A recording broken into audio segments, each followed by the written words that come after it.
Histórias bíblicas e cristãs. Voz Iba Mendes. A Torre de Babel, de Maria Beatriz Monteiro.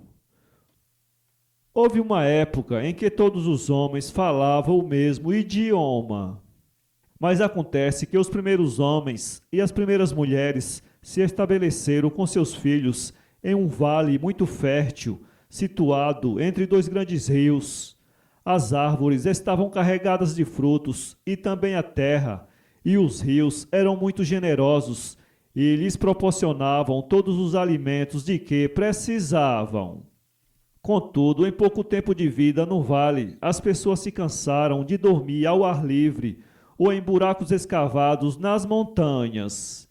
Então tentaram fazer blocos de barro cozidos ao sol.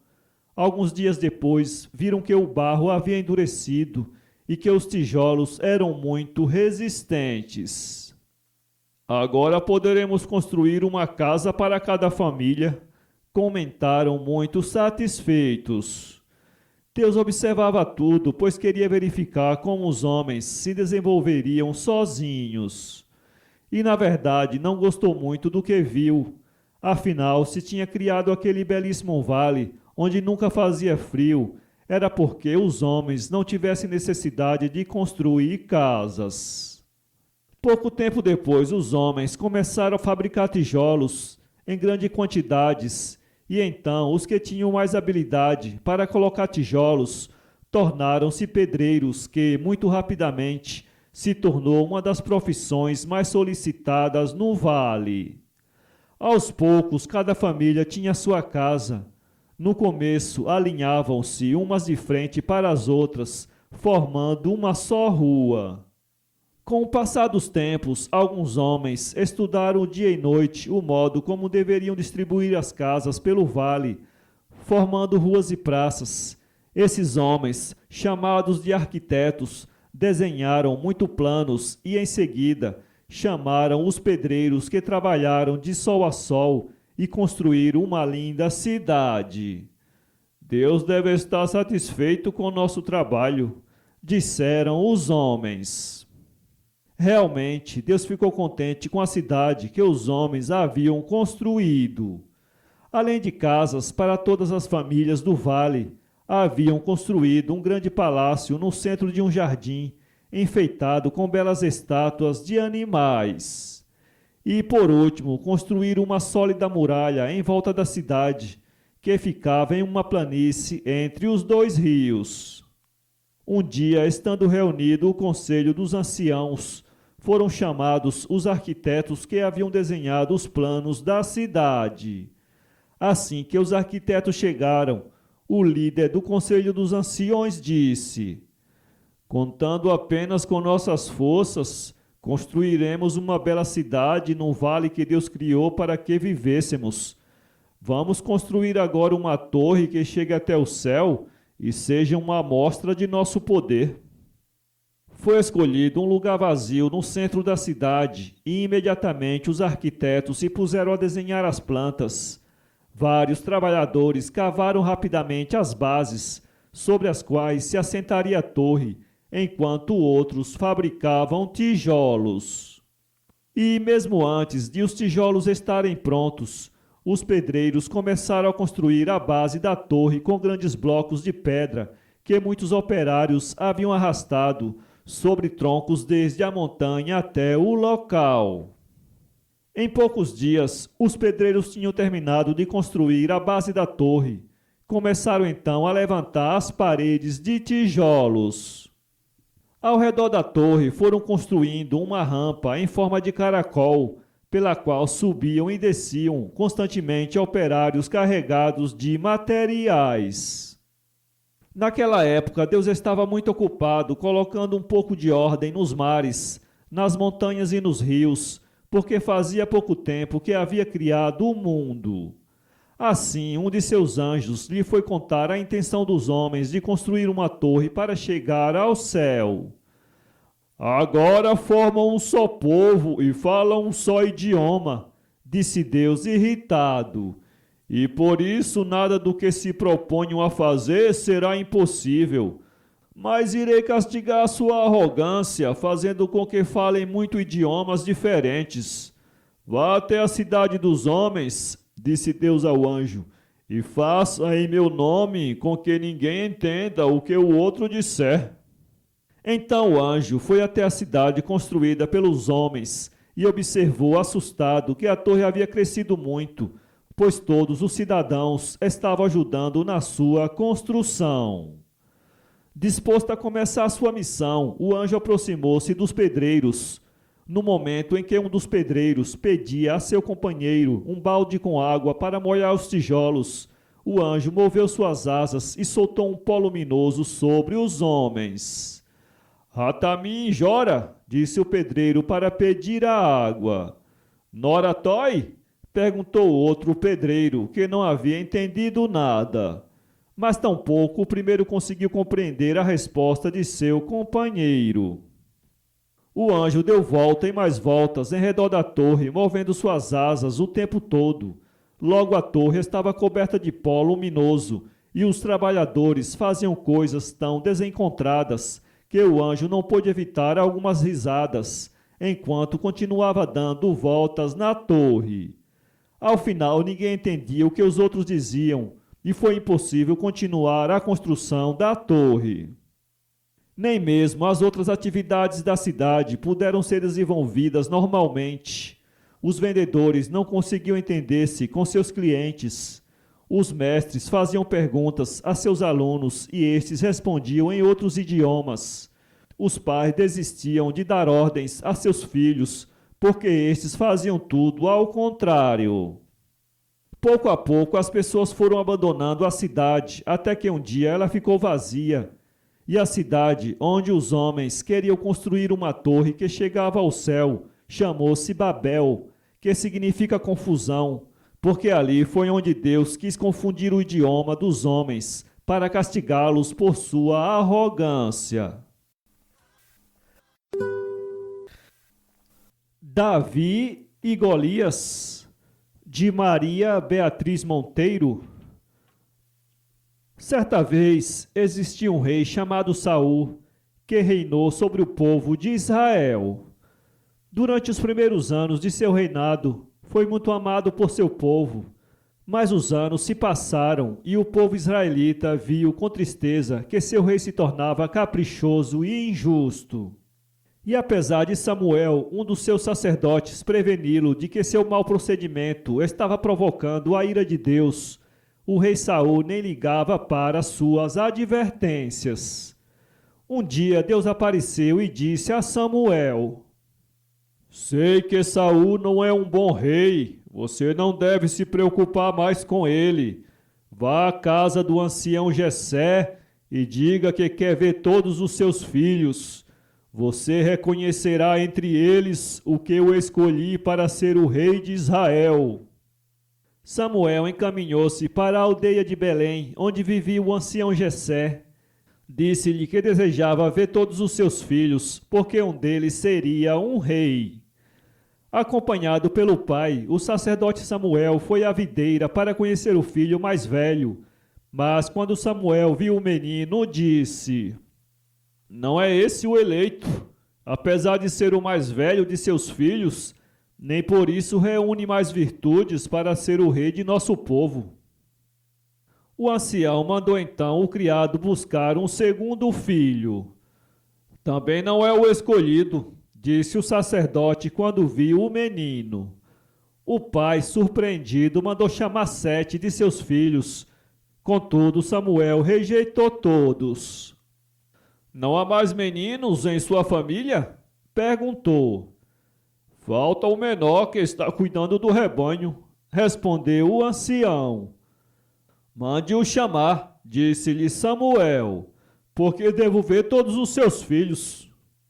Fazia 2 dias que o irmão caçula tinha saído de casa com o rebanho para procurar uma nova pastagem em uma montanha bastante afastada da aldeia. O irmão maior montou em seu cavalo e partiu à sua procura. Depois de cruzar o deserto, subiu a montanha e não demorou para encontrar o mais jovem da família, um garoto ruivo, com belos olhos azuis. Nosso pai está te chamando, disse-lhe depois de desmontar do cavalo. E quem cuidará do rebanho? Perguntou Davi. Assim se chamava o menor dos irmãos. Quando seu irmão maior o tranquilizou, dizendo-lhe que ficaria com o rebanho, Davi partiu a galope para a aldeia. E quando o sacerdote Samuel viu Davi, soube que era o menor dos irmãos que Deus havia escolhido para ser o rei de Israel. Ele o levou ao palácio enquanto pensava no que diria a Saul para que aceitasse o menino como empregado. A companhia deste jovem será um consolo para quando você estiver triste, disse a Saul. Ele sabe tocar flauta e conhece belas canções. Saul aceitou que Davi ficasse ao seu lado e o nomeou escudeiro. Naquela época, Israel estava em guerra com os filisteus, um povo de valentes guerreiros. Quando Davi acompanhou o rei Saul ao acampamento dos soldados israelitas, os filisteus estavam acampados em uma montanha situada bem em frente. Os dois exércitos estavam preparando-se há vários dias para uma nova batalha. Na manhã seguinte, à chegada de Davi, saiu do acampamento dos filisteus um gigante que fazia a terra tremer a cada passo que dava. Os soldados israelitas sabiam que ele se chamava Golias e tinha a força de 12 homens. Porém, naquela manhã, assustaram-se mais do que nunca ao vê-lo avançar contra seu acampamento. Ele usava um capacete de ferro, tinha o peito coberto por uma armadura e levava em uma das mãos uma lança e na outra uma marreta de ferro. O gigante procurou na metade do caminho entre os dois acampamentos. Vocês acham necessário que os nossos exércitos travem uma batalha? Perguntou com um potente vozeirão que chegou claramente ao acampamento israelitas. Antes que todos morram de medo, procure entre vocês alguém que esteja disposto a lutar comigo. Se ele me vencer, vocês terão ganho a guerra. No entanto, se eu o derrotar, será o meu povo que vencerá a guerra. O gigante Golias saiu durante muitos dias de seu acampamento e fez o mesmo desafio, fazendo o pânico aumentar entre os soldados israelitas. Eu aceitarei o desafio desse gigante, disse Davi certo dia. Você não pode lutar com Golias, disse Saul a seu escudeiro. Você é um menino e ele já lutou em muitas batalhas. Davi respondeu muito sereno.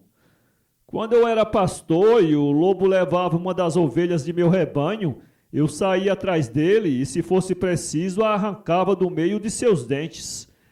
Esse filisteu não me dá mais medo do que o lobo. Saul não se opôs.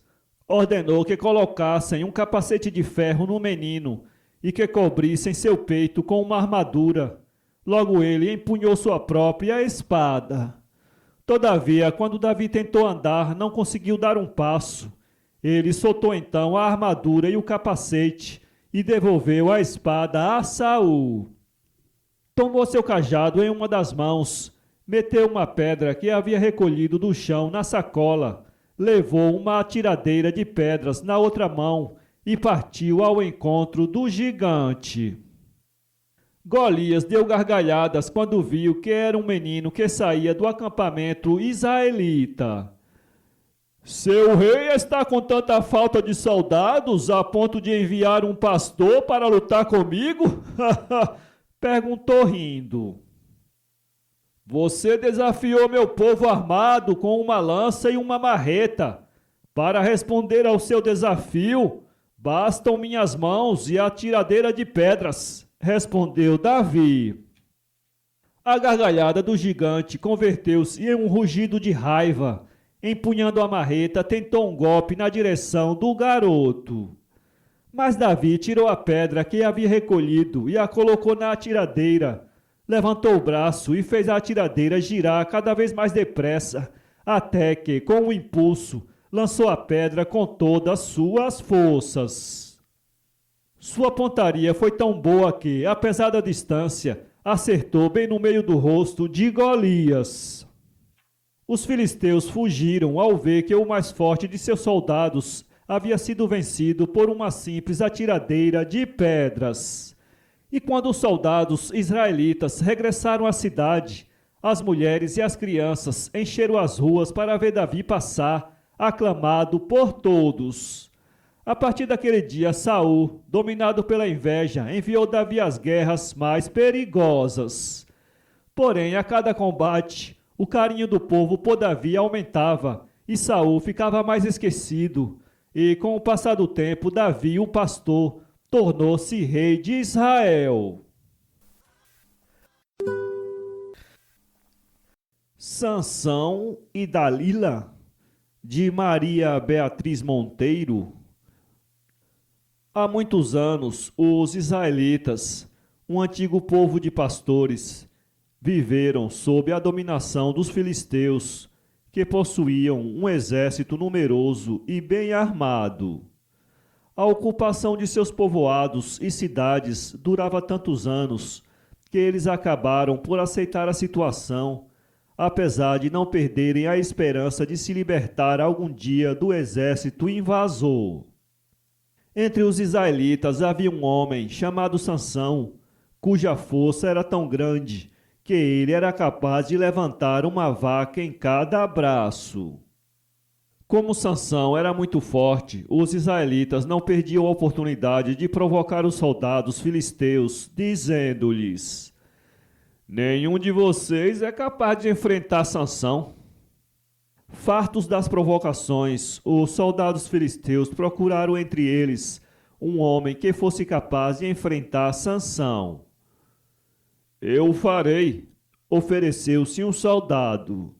Eu sou mais do que suficiente para fazer com que ele se humilhe. Quando o desafio chegou aos ouvidos de Sansão, a resposta dele irritou mais ainda os filisteus. Vocês acreditam realmente que eu vou perder meu tempo enfrentando um só homem? Não moverei um dedo sequer se não for para lutar com, no mínimo, 20 homens. Não foi difícil encontrar 20 voluntários entre os homens mais fortes do exército filisteu. Dessa forma haverá menos diversão para o povo, comentaram os soldados, pois a luta será muito rápida. A luta foi efetivamente muito rápida, mas não pelos motivos que haviam suposto os soldados, mas sim porque Sansão venceu com um sopro seus 20 opositores. Outro dia, quando Sansão voltava do trabalho na videira, encontrou-se com um terrível leão que abriu sua enorme boca, disposto a devorá-lo. Sem nenhuma arma, servindo-se apenas de suas mãos, iniciou uma luta desigual com o leão. Alguns soldados viram das muralhas o encontro entre Sansão e o leão. Contudo, o desenrolar da luta ficou oculto para eles, porque as árvores do bosque encobriram, e durante um certo tempo, que lhes pareceu eterno, só ouviram os gritos do homem e os rugidos da fera. Logo se fez um repentino silêncio e, finalmente, Sansão apareceu, retomando com passos firmes seu caminho para a cidade, como se o encontro com o leão nunca tivesse ocorrido. Estas e outras façanhas de Sansão chegaram a inquietar tantos os filisteus, que o comandante do exército ordenou a um grupo de seus melhores soldados que o prendessem enquanto dormia. Durante a noite, os soldados entraram silenciosamente na casa onde vivia Sansão e seus pais, e aproveitando que dormia, deram-lhe um sonífero e apressaram-se em amarrá-lo com as cordas mais fortes que conseguiram encontrar. Rapidamente, os 40 soldados o tiraram da casa e colocaram-no em uma carreta que haviam trazido consigo. Dessa vez sua força não lhe valerá de nada, disse o capitão dos soldados. Antes de despertar, estará preso em uma de nossas masmorras. Rodeada pelos soldados, a carreta rodou pela estrada durante o resto da noite. Quando avistaram as muralhas da cidade em que se concentrava a maior parte do exército filisteu, o sol começava a aparecer por detrás das montanhas. Eles estão trazendo Sansão como prisioneiro, gritaram os soldados da guarda. Mas a alegria dos filisteus durou bem pouco, pois o efeito do sonífero começou a passar e Sansão começou a mover-se na carreta. Não há perigo, disse o comandante do exército a alguns soldados que retrocediam assustados. Ele não poderia se desamarrar nem que tentasse durante 100 anos. Porém, os acontecimentos mostraram que ele estava errado, porque quando Sansão abriu os olhos e se viu preso, as fortes cordas pareciam fios que se desfaziam em suas mãos. A debandada dos soldados foi imediata. Furioso, Sansão foi até as muralhas da cidade e parou, com os braços na cintura, em frente aos enormes portões de ferro. Agarrou as grades que formavam uma janela em cada uma das portas e, fazendo uso de uma força sobre-humana, arrancou as portas, carregou-as nas costas e as levou até o alto de uma montanha. Uma vez ali, ante os temerosos olhares do exército filisteu e os olhares risonhos do povo israelita, jogou-a contra uma rocha. O chefe do exército, que assistia assombrado da muralha à façanha de Sansão, compreendeu que nunca conseguiria dominar aquele gigante sem empregar alguma artimanha.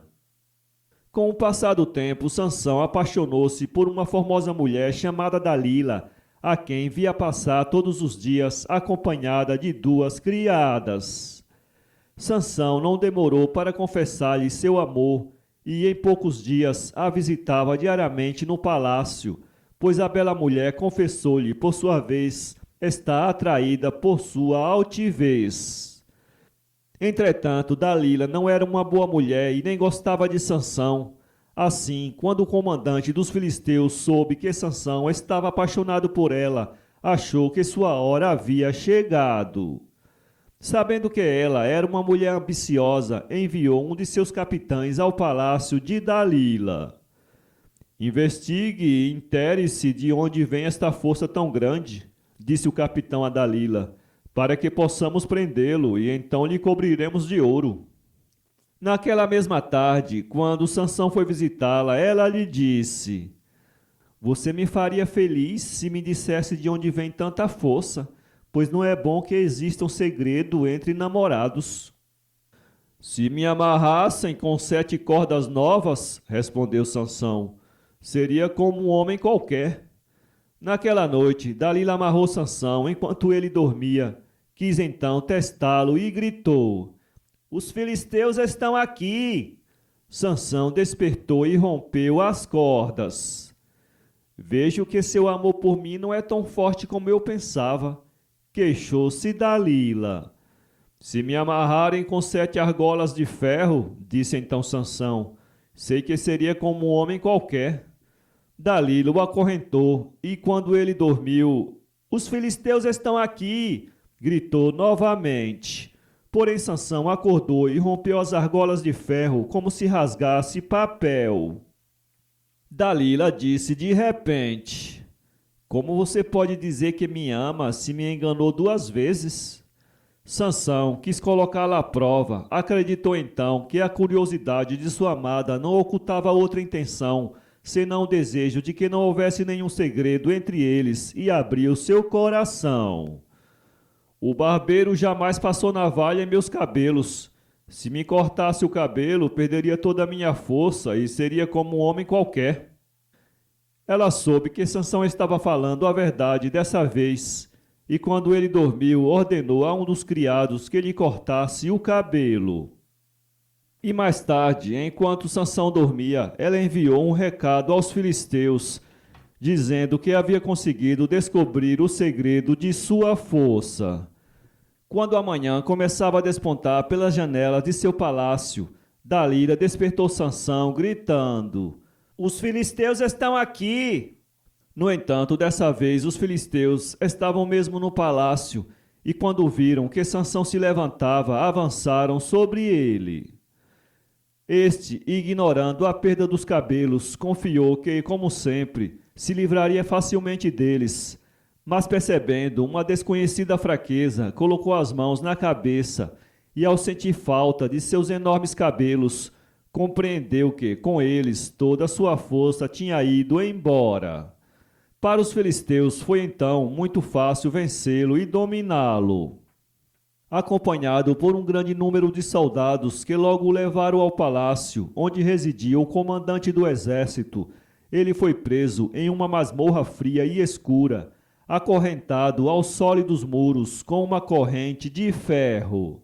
O comandante filisteu não tardou a visitá-lo para rir. "Onde está sua força agora?" perguntou-lhe enquanto os soldados davam gargalhadas. Cheio de raiva por se ver em semelhante estado, Sansão levantou-se para tentar evitar aquelas risadas, mas bastou um tapa de um soldado para que ele caísse novamente no chão.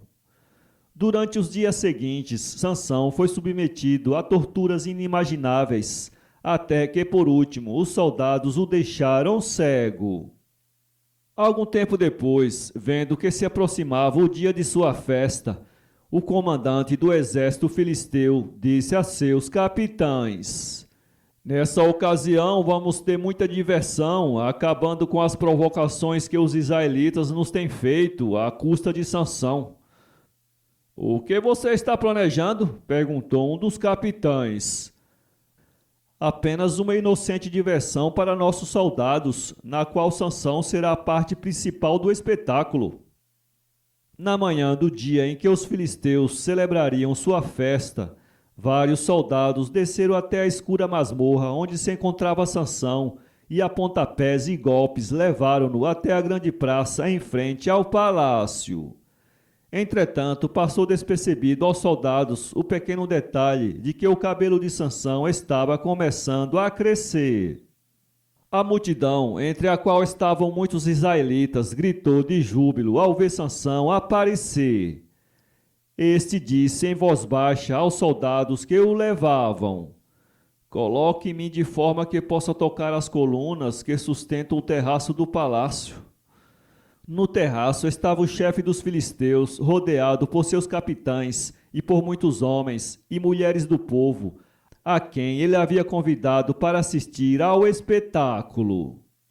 Sansão segurou as colunas centrais, apoiou o braço direito em uma delas, o braço esquerdo na outra e gritou: "Morram com os filisteus!"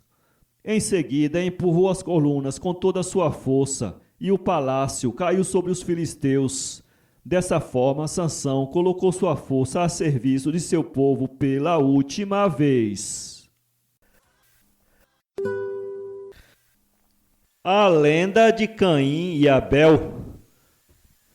Era uma vez dois irmãos, Abel e Caim. Abel amava muito Caim, mas Caim não amava nada seu irmão Abel. Caim também não amava o trabalho, ao passo que Abel trabalhava com toda a sua alma, porque via que da sua fadiga tirava grande proveito. Era muito industrioso e chegou a ser um grande mercador de rebanhos.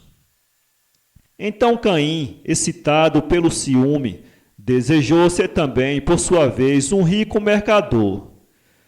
Mas a sorte sorria-lhe menos do que a seu irmão.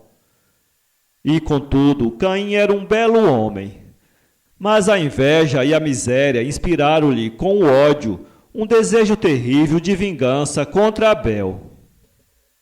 Um dia disse ele a este: "Abel, tu és rico e eu sou pobre. Dá-me metade das tuas riquezas." "Trabalha como eu", respondeu Abel, "e serás tão rico como eu sou." Outro dia estava Caim com o mercador em companhia de Abel. Tinha sonhado na noite anterior com 7 bois gordos e 7 bois magros. O mercador, que era astrólogo e feiticeiro, explicou que os 7 bois gordos significavam 7 anos de fartura e que os 7 bois magros significavam 7 anos de privação. Caim disse então para consigo: Durante os 7 anos de abundância, Abel há de ganhar muito e há de fazer economias. Matá-lo-ei, apossar-me-ei dos seus bens, ficarei à minha vontade sem me faltar nada, e Abel estará morto. Ora, Caim amava muito a Deus, era bom para Deus, e mais do que Abel, porque este, tendo enriquecido, não pensava já em Deus. Caim, a coisa que mais desejava era ser também feiticeiro. E foi para o bosque cortar um feixe de lenha. Um dia chamou seu irmão e disse-lhe: Vê lá como tu és rico e como eu sou pobre, por mais que me canse todos os dias. Então matou Abel com o seu machado, vestiu-se com as vestes dele e atirou para cima do morto um grande molho de espinhos. Pensava que ninguém o conheceria e que todos o tomariam por Abel. E andando a comprar e a vender, encontrou uma vez um mercador feiticeiro que tinha anunciado a abundância e a fome e que o cumprimentou. Bons dias, Abel, para lhe fazer acreditar que eu não tinha reconhecido. Mas então todos os bois, tanto os gordos como os magros, apareceram e cantaram em coro. Não, este não é Abel, este é Caim, que por amor ao dinheiro matou seu irmão e se vestiu com as vestes dele. E agora, Caim, vem cá apresentar-te diante de Deus, que te condenou a morrer em castigo do teu crime. Ó Deus grande, exclama o assassino, Deus clemente, peço-te perdão em nome da minha antiga piedade. É verdade que em um momento te esqueci, mas estou arrependido de ter matado meu irmão Abel. Hás de ser castigado, respondeu Deus. Abel não me tinha amor, praticou muitas feitiçarias, ganhou muito dinheiro, mas nunca fez muito mal, e eu perdoei-lhe. Mas a ti não te hei de perdoar, porque manchaste as mãos no sangue do homem, no sangue de teu irmão. Os espinhos que deitaste sobre o corpo de Abel são agora para ti, e nunca mais te deixarão. O teu cárcere há de ser a lua, de lá de cima contemplarás o bem e o mal da humanidade. Todas as vezes que um criminoso invocar o teu auxílio, hão de os espinhos ferir-te cruelmente, e há de correr o teu sangue. E todo o tempo que sobre a terra durar cada obra de feitiçaria, há de durar o teu martírio.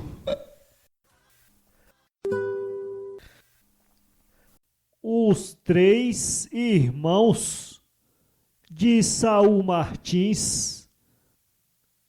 Um enviado de Jeová desceu em sonho a um seu servo fidelíssimo e disse-lhe: Que queres tu?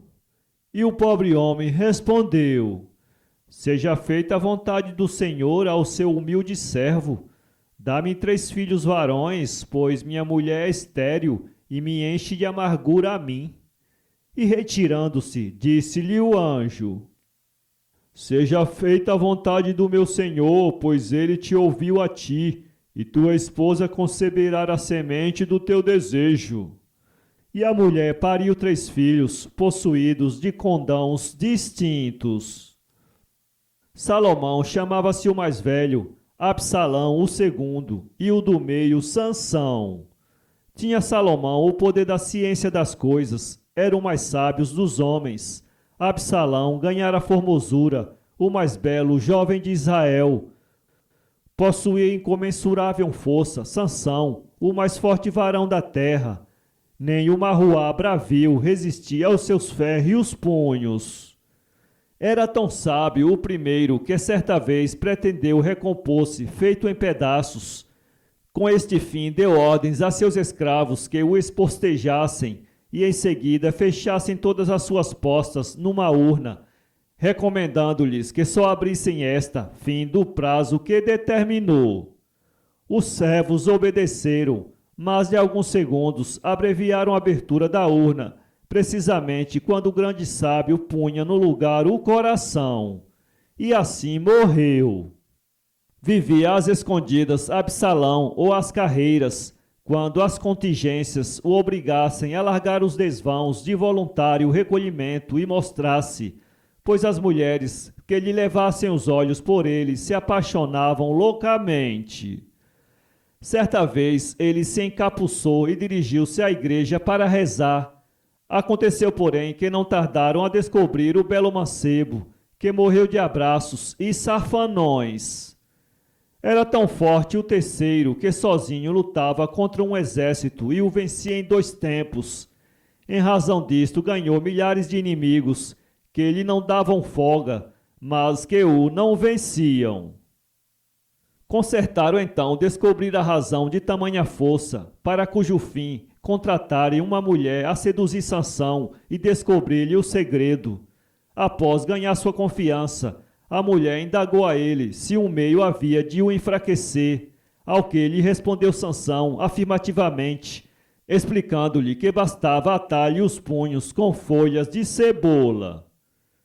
Desincumbindo-se da tarefa, amarrou-lhe os punhos à mulher, debalde, com um troço de folhas de cebola. Sansão livrou-se da peia, afastando os braços naturalmente, como se nada lhe obstasse o movimento.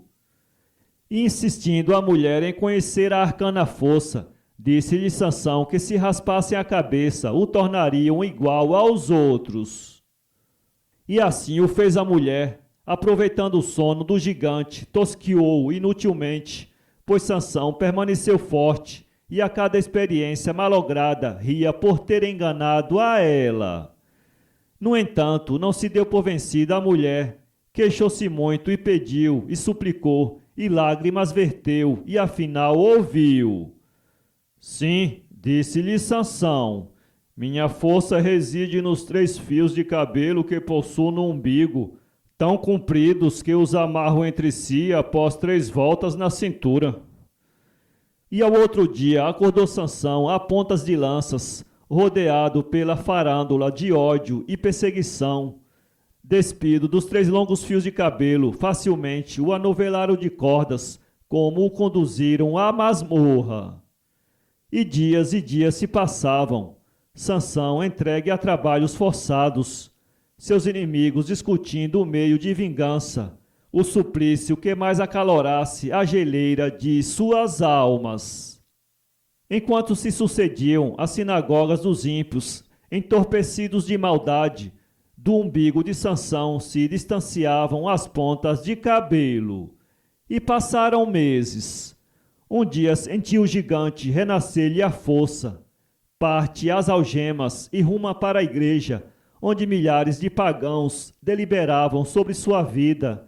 E, em lá chegando, irado, Sansão apoia os ombros na parede do templo, à entrada da porta, e grita: Morra Sansão e todos os que aqui estão!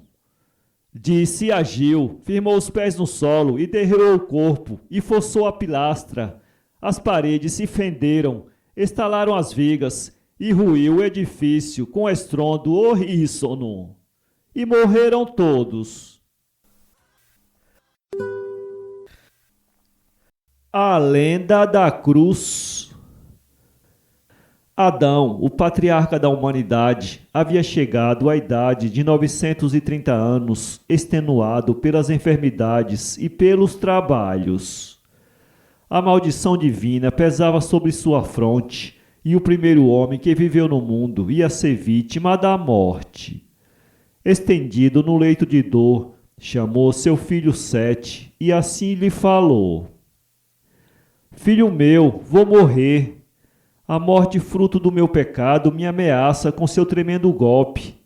Assisti a Abel morrer, e tu vais contemplar a morte de teu pai.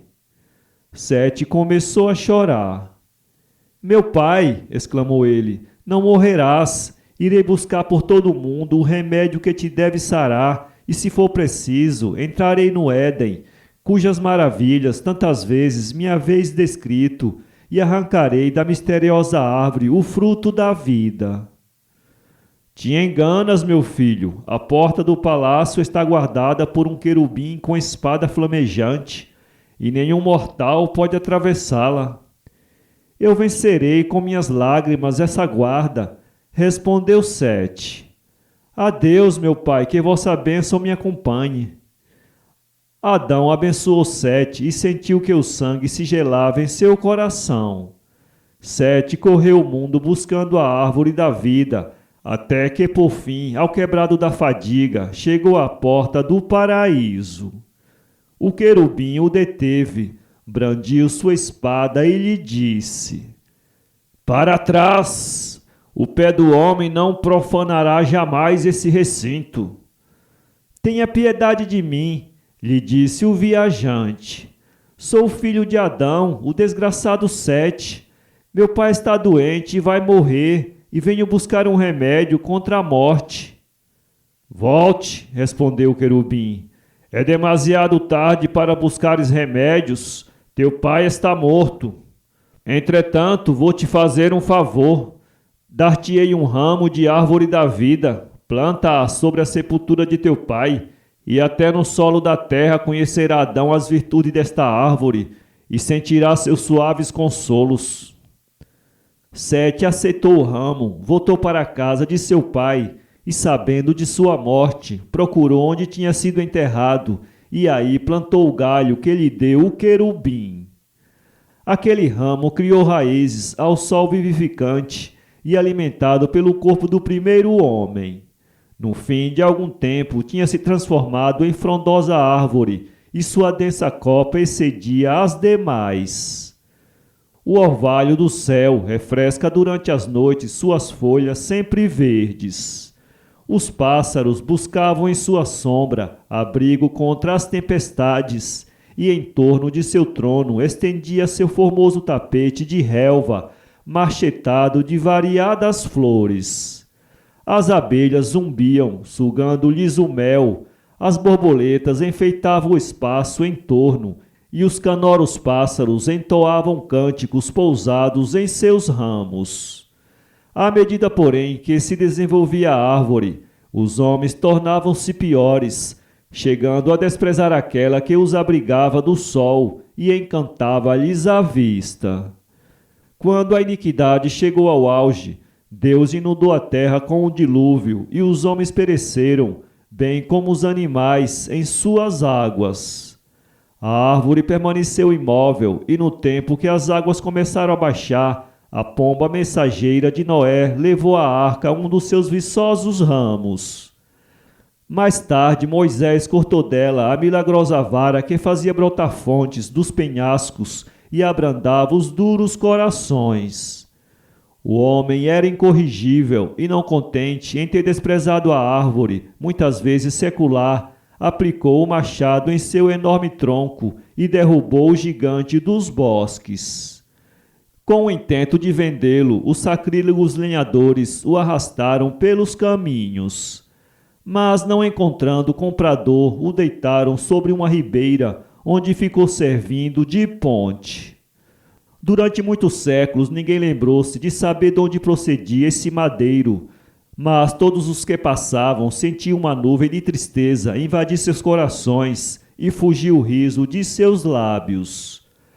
Só a rainha de Sabá, a formosa Balques, se negou a atravessá-lo quando, cheia de presentes, ia visitar Salomão.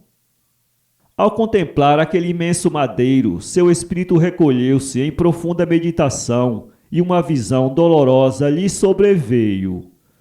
Conheceu então a origem misteriosa e os destinos para que Deus o tinha reservado.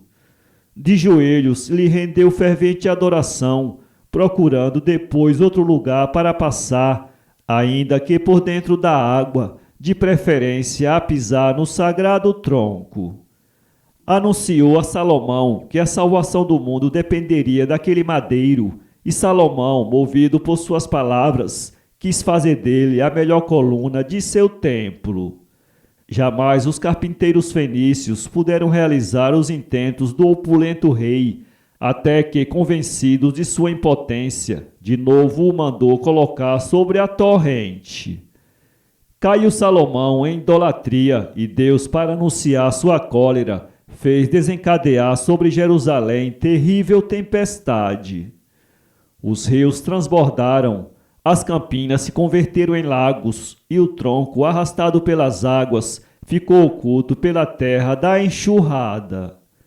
Quando a terra enxugou, os judeus cavaram um lugar onde estava o sagrado tronco, formando a piscina probática, cujas águas, revolvidas por um anjo e santificadas pelo misterioso madeiro, davam aos enfermos a saúde perdida.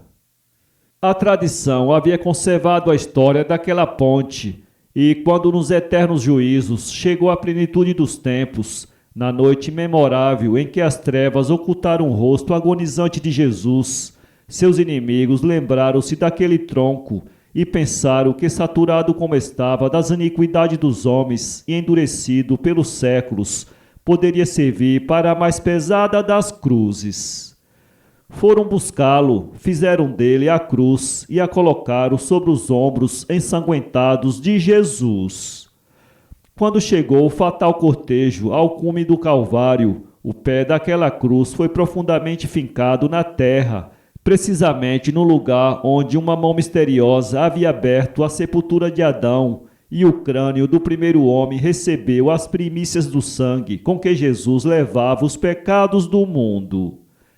Hoje, aquela cruz recebe adoração em todo o universo.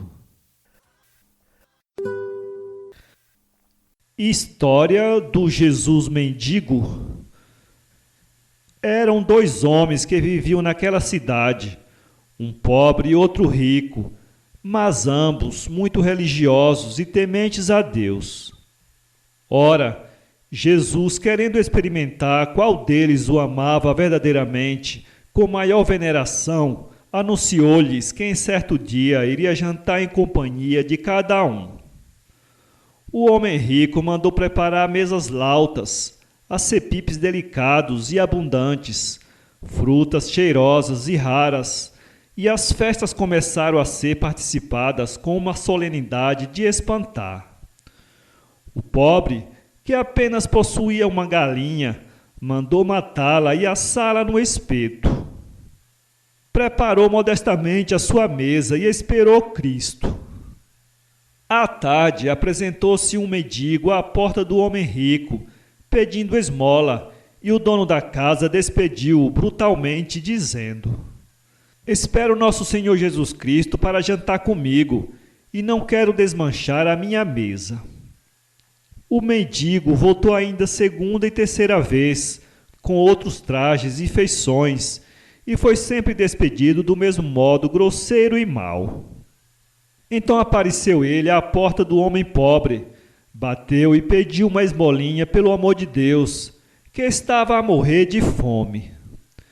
Ficou o pobre sem saber o que fizesse, e a mulher lembrou-lhe por fim que poderiam tirar uma asa da galinha e dá-la ao mendigo, sem que Cristo reparasse naquela falta, pois a galinha seria colocada no prato, de modo que o lado da asa cortada se achasse virado para baixo. Assim fizeram. Eis, porém, que pouco depois surge outro mendigo, pedindo outra esmola, pois morria de fome. Novas dúvidas e hesitações, novos cálculos e nova asa de galinha cortada para não deixar ir o pobre sem nada. Mas aparece terceiro mendigo, e a perplexidade dessa vez cresce de um modo terrível. Como haviam eles de fazer se já não havia mais asas a cortar? O marido e a mulher puseram-se a coçar desanimadamente a cabeça, enquanto o mendigo gemia, sentado do lado de fora da porta, mas nenhum nem outro tinham coragem de enxortar o pobre sem nada lhe dar. Resolveram finalmente cortar uma coxa da galinha e levaram-la com toda a delicadeza. Imediatamente o pobre levantou-se da soleira, transformado e belo. Caíram no chão os andrajos que lhe cobriam o corpo, e a mais fina túnica de lã, alva como o leite, lhe envolveu as formas. Era o próprio Cristo, que penetrou no humilde lar, chegou-se à mesa do homem pobre e ergueu a mão sobre a galinha. No mesmo instante, reapareceram no seu lugar as duas asas e a coxa cortadas, e delas voou uma bonita pomba branca, que foi parar sobre a cabeça dos donos da casa, atônitos e reverentes.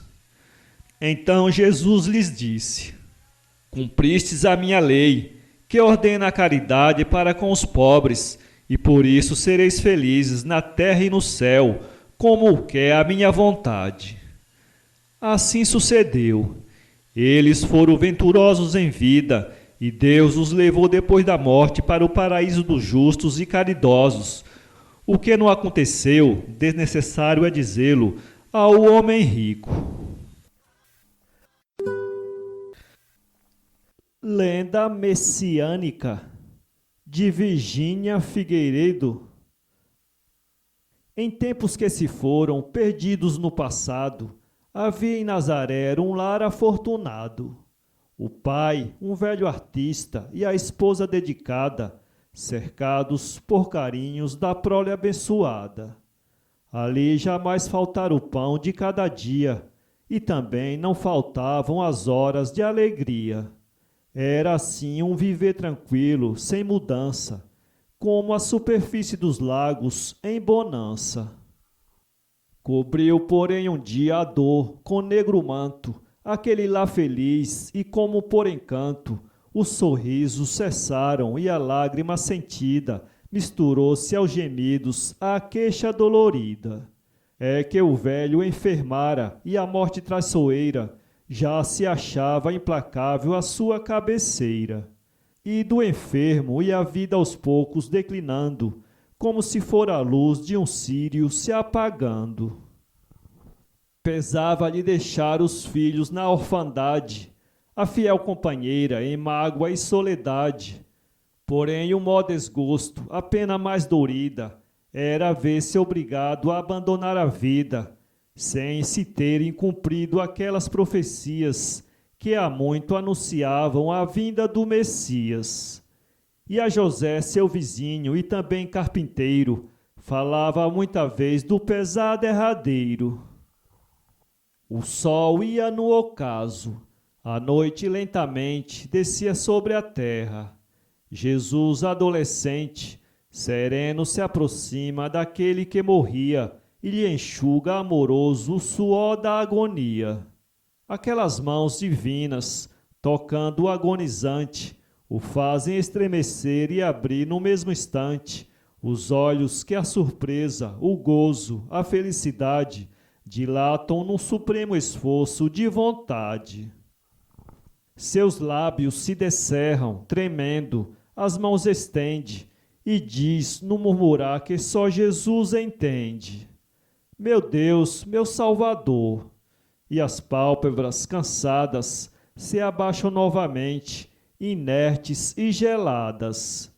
Ah, Deus que pune o mal e ao justo recompensa, por galardão lhe dera a felicidade imensa de ver enfim cumpridas aquelas profecias que há muito anunciavam a vinda do Messias. Para ler esse livro, acesse www.poeteiro.com